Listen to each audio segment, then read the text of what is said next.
SIU जिस anti discrimination law की बात करती है जी, वो जी। क्या है? न्यू एजुकेशन पॉलिसी में आपकी क्या आपत्ति है? एसआईयू ऑफ इंडिया जो स्टूडेंट्स मैनिफेस्टो जो घोषणा पत्र जो जारी किया है, अब कुछ बिंदुओं पे चर्चा कर दी है। कुछ जगहों पे एसआईयू ने स्टूडेंट सेंटर का कयाम कर रही है, जैसे कि जी, झारखंड में हो गया जी, और फिर दिल्ली में हो गया। जी, जी। असल मेन मकसद क्या है? ये बिल्डिंग स्ट्रक्चर तैयार करने का मकसद क्या है? अब देखिए, यहाँ पे बिल्डिंग का स्ट्रक्चर तो तैयार हो जाएगा। अब जो स्टूडेंट्स लोग वहाँ पे रहेंगे, उन लोगों को स्कॉलरशिप को लेकर आप सरकार से क्या डिमांड करते हैं? कि झारखंड में जो बेरोजगार का मुद्दा है, वो बहुत ही ज़्यादा है।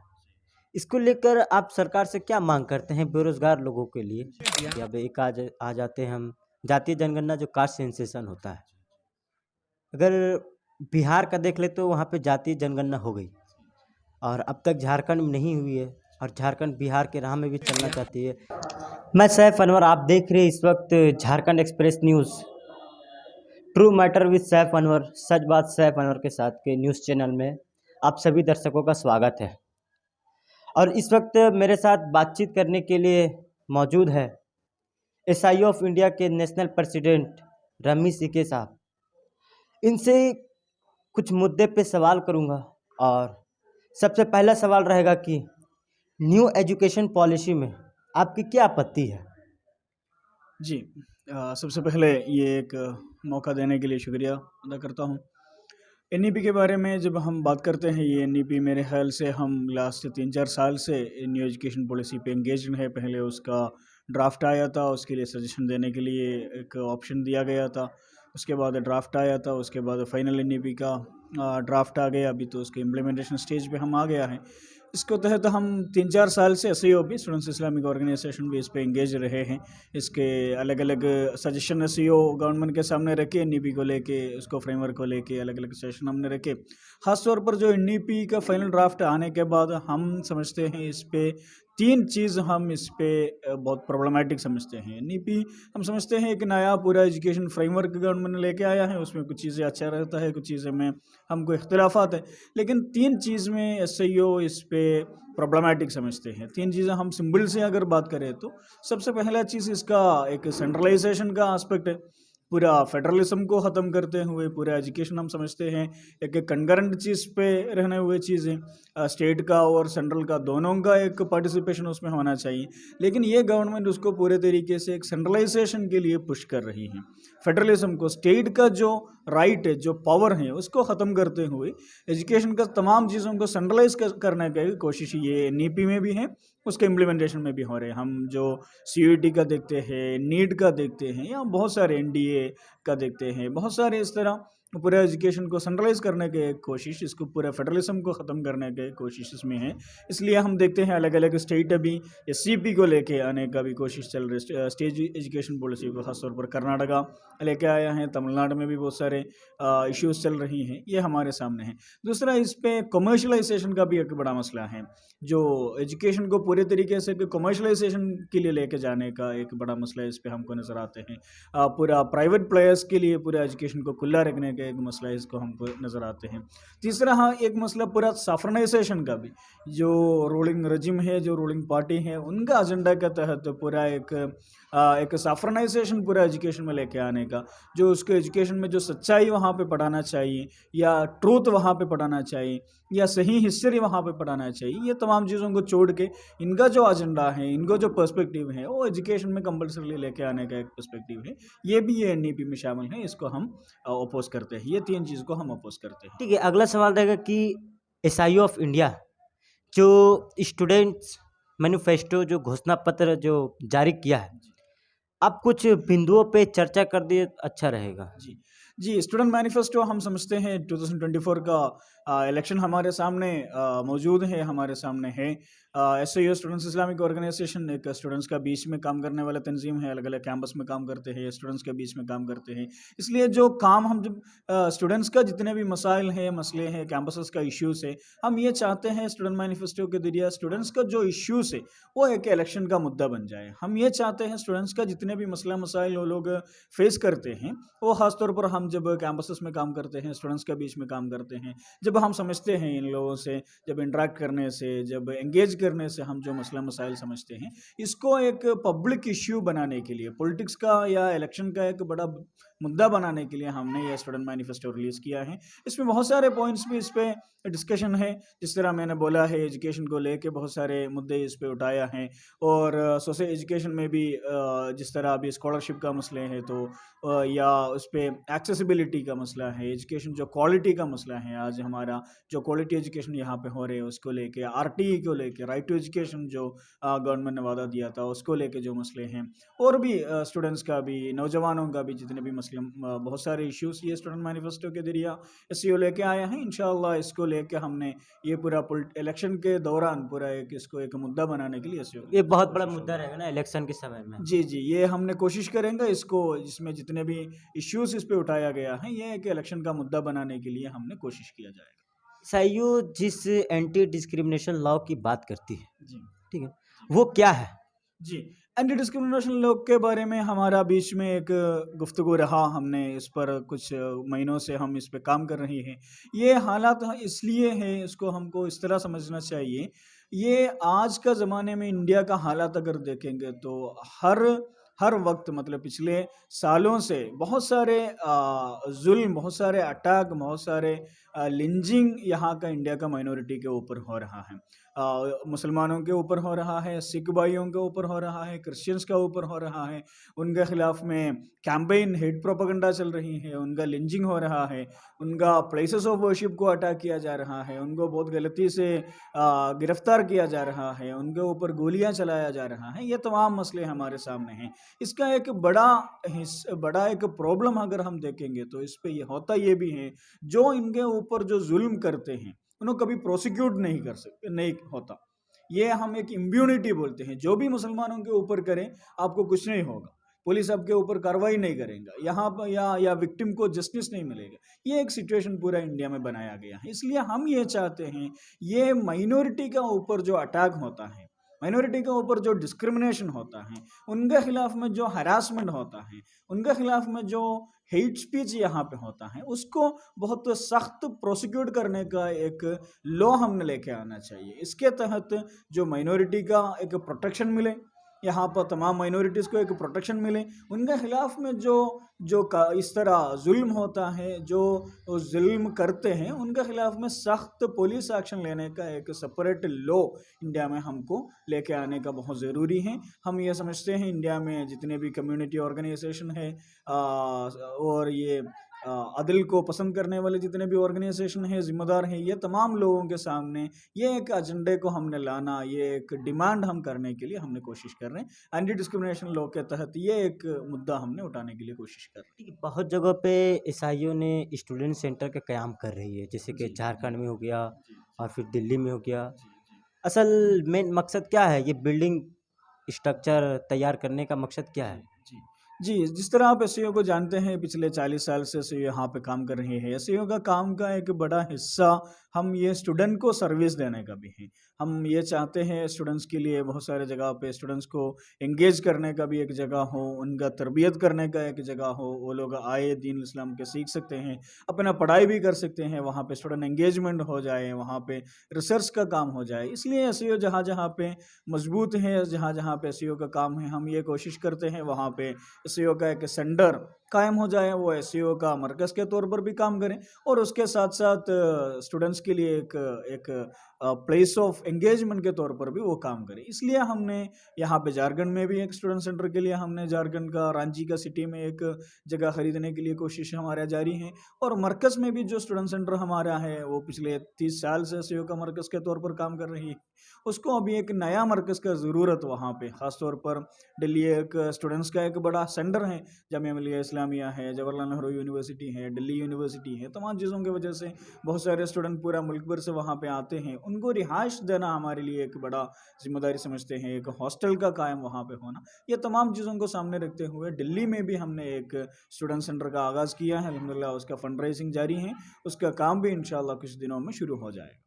अब देखिए यहाँ पे बिल्डिंग का स्ट्रक्चर तो तैयार हो जाएगा। अब जो स्टूडेंट्स लोग वहाँ पे रहेंगे, उन लोगों को स्कॉलरशिप को लेकर आप सरकार से क्या डिमांड करते हैं? जी, स्कॉलरशिप आप जानते हैं, स्कॉलरशिप हमारा स्टूडेंट मैनिफेस्टो का भी एक बड़ा हिस्सा है, ये एक डिमांड। इंडिया में ख़ास तौर पर स्टूडेंट्स का या बहुत सारे लोगों का फ़ाइनेंशियल बैकग्राउंड जो हालात रहते हैं, हम जानते हैं, इसलिए लोग हायर एजुकेशन में, इवन प्राइमरी एजुकेशन में भी आने के लिए स्कॉलरशिप का एक सपोर्ट का बहुत ज़रूरत है। इसके समझते हुए पिछले गवर्नमेंट ने बहुत सारे स्कीम लेके आए थे, प्री मैट्रिक स्कॉलरशिप का हो, पोस्ट मैट्रिक स्कॉलरशिप का हो, रिसर्च में अगर जाएँगे तो जेआरएफ का है, फिर माइनॉरिटी के लिए स्पेसिफिकली एमएनएफ का भी एक स्कीम लेके आए थे। लेकिन जब से ये गवर्नमेंट पावर में आने के बाद इस तरह खास तौर पर माइनॉरिटी के लिए जो भी स्कॉलरशिप रखा गया था उसको ख़त्म करने का एक पूरा सिलसिला जारी है। बस प्री मैट्रिक स्कॉलरशिप का और पोस्ट मैट्रिक स्कॉलरशिप है और एमएएनएफ है, ये तमाम स्कॉलरशिप को ख़त्म किया जा रहा है। इसलिए हम ये डिमांड करते हैं, माइनॉरिटी को अगर एजुकेशन में आना है तो स्कॉलरशिप सपोर्ट का बहुत ज़रूरत है। इसलिए ये सारे स्कॉलरशिप को रीइंस्टेट करना बहुत ज़रूरी है। सिर्फ ये नहीं है बल्कि रिसर्च में जो रहते हैं तो हम देखते हैं नॉन नेट फेलोशिप का नाम पे जो फेलोशिप चलते हैं, वो जो रिसर्च फुल टाइम रिसर्च करते हैं उनके लिए रहता है। वो पिछले सालों से 10 या 15 सालों से वो सिर्फ 8,000 रुपये देते हैं। हम समझते हैं उसको जो मुकाबले में जेआरएफ है उसका इंक्रीमेंटेशन वक्तन फ़वक्तन होता है, उसी हिसाब से नॉन नेट फेलोशिप को भी बढ़ाना चाहिए। कम से कम 20,000 या 25,000 तक कम से कम नॉन नेट फेलोशिप भी देना चाहिए। ये एसईओ का डिमांड है। स्कॉलरशिप सपोर्ट तमाम स्टूडेंट्स के लिए, ख़ास तौर पर जो डिस्क्रिमिनेटेड बैकग्राउंड से आते हैं, जो मार्जिनलाइज्ड बैकग्राउंड से आते हैं, माइनॉरिटी है, सीएसटी है, ओबीसी है, इन लोगों के लिए स्कॉलरशिप का सपोर्ट गवर्नमेंट की तरफ से होना चाहिए। अब यहाँ से हट के हम दूसरा चीज़ में आते हैं कि झारखंड में जो बेरोज़गार का मुद्दा है वो बहुत ही ज़्यादा है। इसको लेकर आप सरकार से क्या मांग करते हैं बेरोज़गार लोगों के लिए? जी, ये पूरे इंडिया में ख़ास तौर पर एक देश को अगर हम देखेंगे तो वहाँ पे जॉब अपॉर्च्युनिटी वो देश के लिए एक बड़ा एक इंडिकेटर हम मानते हैं। वहाँ पे वहाँ का लोगों के लिए क्या फैसिलिटी वो गवर्नमेंट दे रही है, उसका एक बड़ा इंडिकेटर वहाँ पे क्या जॉब अपॉर्च्युनिटी है, इस पर रहता है। इसलिए तमाम गवर्नमेंट का एक बड़ा ज़िम्मेदारी है जॉब क्रिएट करना, अपना नौजवानों के लिए जॉब क्रिएट करना, उनको स्टेबल जॉब दिलाना एक गवर्नमेंट का सबसे बड़ा ज़िम्मेदारी में होता है। लेकिन एक डिसअपॉइंटिंग चीज़ ये है, इंडिया में बहुत लंबे अरसे बेरोज़गारी, एक जॉबलेसनेस इंडिया में एक बड़ा मसला है। इसलिए ये गवर्नमेंट का एक बड़ा एक ज़िम्मेदारी है। ख़ास तौर पर इंडिया जैसा कंट्रीज़ में गवर्नमेंट अपने तौर पर एक बड़ा जॉब गिवर रहता है। गवर्नमेंट सेक्टर में सबसे ज़्यादा जॉब रहते हैं। लेकिन मसला ये होता है time to time appointment recruitment नहीं होता है, एग्ज़ाम्स नहीं होता है, एग्ज़ाम होता है तो अपॉइंटमेंट नहीं होता है, ये एक बड़ा मसला रहता। इसलिए हम गवर्नमेंट से ये डिमांड करते हैं, सबसे पहले गवर्नमेंट सेक्टर में जितने भी जॉब हैं उसके टाइम टू टाइम उसका अपॉइंटमेंट करना सबसे बड़ा ज़रूरी है। लोग इंतज़ार पे 1 साल, 2 साल, 3 साल, 4 साल बैठे रहना अच्छी बात नहीं है। नौजवानों का टाइम, वक़्त ज़ाय हो रहे हैं, वो लोग डिसअपॉइंट हो रहा है। इसलिए गवर्नमेंट सेक्टर में टाइम टू टाइम रिक्रूटमेंट करना सबसे बड़ा काम है। दूसरा जॉब क्रिएशन के लिए प्रमोट करना, एंटरप्रेन्योरशिप को प्रमोट करना, बिज़नेसेस को प्रमोट करना, उसके लिए अपॉर्च्युनिटीज़ देना, उसके लिए सपोर्ट देना, ये भी गवर्नमेंट की तरफ से बड़ा एक काम होना चाहिए। जिस तरह MNREGA Mahatma Gandhi national rural employment guarantee scheme जिस तरह गवर्नमेंट ने लेके आए थे, रूरल लेवल में लोगों को एम्प्लॉयमेंट गारंटी किया था, इस तरह गवर्नमेंट ने, हम समझते हैं, तमाम लोगों के लिए एक जॉब गारंटी, तमाम नौजवानों के लिए एक जॉब गारंटी का एक स्कीम गवर्नमेंट सोचना चाहिए। ये हमारा एक स्टूडेंट मैनिफेस्टो में भी हमने ये एक डिमांड को शामिल किया है। ये हमारा एक डिमांड है। तमाम नौजवानों को यहाँ पे एक जॉब का एक राइट यहाँ पे होना चाहिए। उनको गवर्नमेंट ने जॉब का एक गारंटी देना चाहिए। अब देखिए यहाँ पे हर मुद्दे पे बात हो गई। अब एक आ जाते हैं हम जातीय जनगणना जो कास्ट सेंसेशन होता है। अगर बिहार का देख ले तो वहाँ पे जातीय जनगणना हो गई और अब तक झारखंड में नहीं हुई है और झारखंड बिहार के राह में भी चलना चाहती है। लेकिन अभी जो मौजूदा परिस्थिति है वो बहुत ही बेहद, अगर एज़ कम्पेयर टू अगर बिहार देख ले, वो लो है। तो what do you want in caste sensation?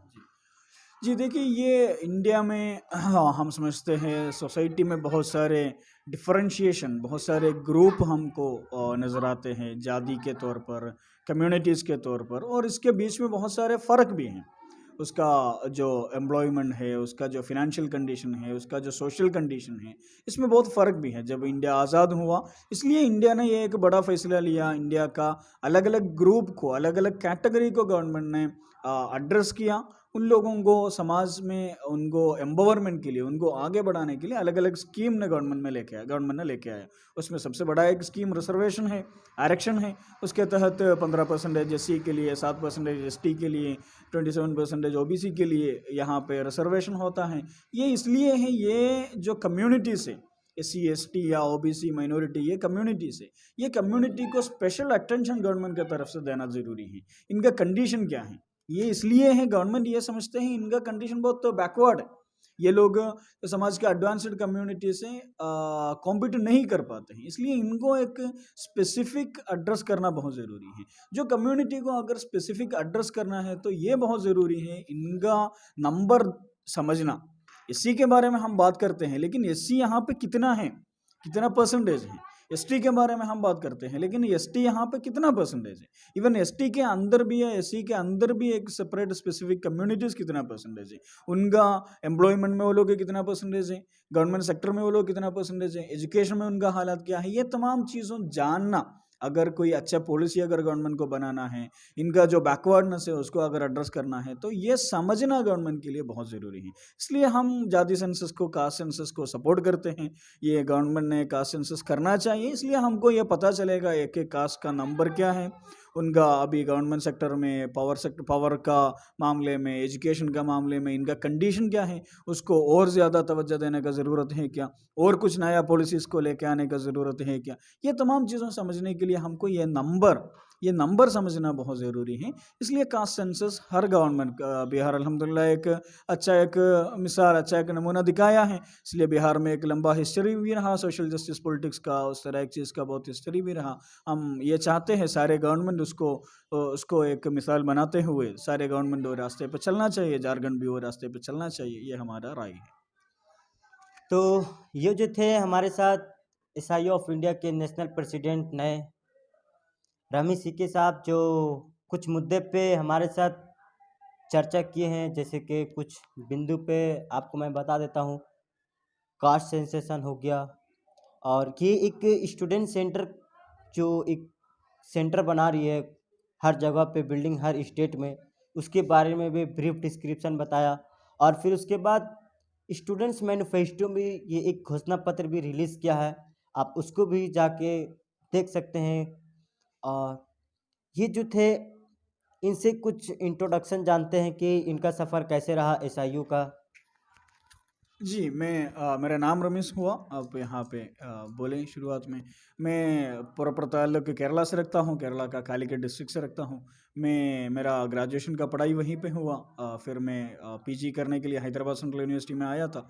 जब रोहित मूवमेंट वहाँ पे चले, उसका भी हिस्सा रहने का मौका मिला।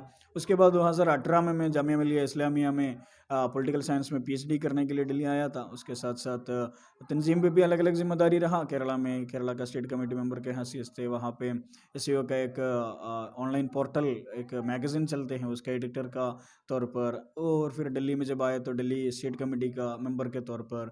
फिर लास्ट टर्म में नेशनल कैंपस सेक्रेटरी के तौर पर भी मेरा ज़िम्मेदारी रहा। अभी मैं नेशनल पर्सन का ज़िम्मेदारी संभालता हूँ एसईओ में। ये मेरा तंजीमी सफ़र रहा है।